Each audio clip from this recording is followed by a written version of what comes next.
Shalom pemirsa, secangkir pengharapan untuk mengawali hari ini, hati penurut. Yohanes 14 ayat 15, "Jikalau kamu mengasihi aku, kamu akan menuruti segala perintahku." Tetapi berdoa dalam nama Kristus banyak sekali artinya.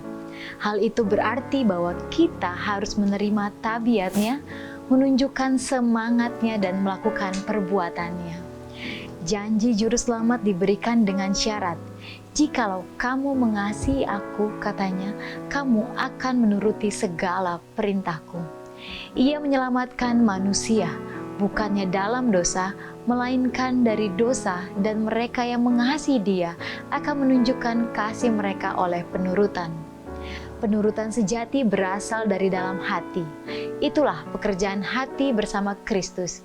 Dan kalau kita setuju, Ia akan menyamakan dirinya dengan pikiran dan tujuan kita, menyatu padukan hati dan pikiran kita menjadi sesuai dengan kehendak-Nya. Sehingga bila menurut Dia, berarti kita melaksanakan dorongan hati kita sendiri.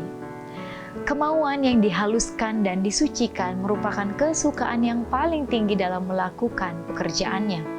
Bila kita mengenal Allah karena kita mendapat hak istimewa untuk mengenal Dia, kehidupan kita menjadi kehidupan yang suka menurut.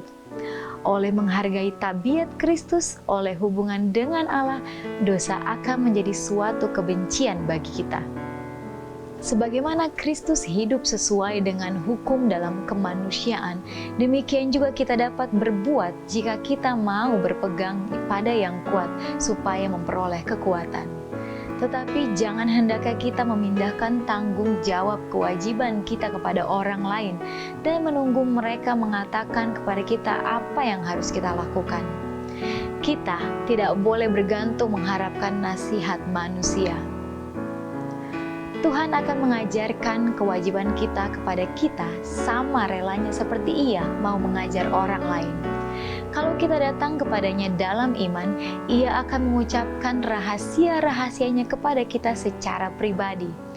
Hati kita sering akan menyala bila Dia datang dekat untuk bergaul dengan kita sebagaimana yang diperbuatnya dengan Henokh. Mereka yang memutuskan tidak berbuat apa-apa dalam hal apapun yang tidak menyenangkan Allah akan mengetahui sesudah menyampaikan persoalan mereka di hadapannya jalan mana yang harus ditempuh, dan mereka akan menerima bukan saja kebijaksanaan, melainkan kekuatan. Kuasa untuk menurut, kuasa untuk melayani akan diberikan kepada mereka sebagaimana yang telah dijanjikan Kristus. Apa saja yang diberikan kepada Kristus?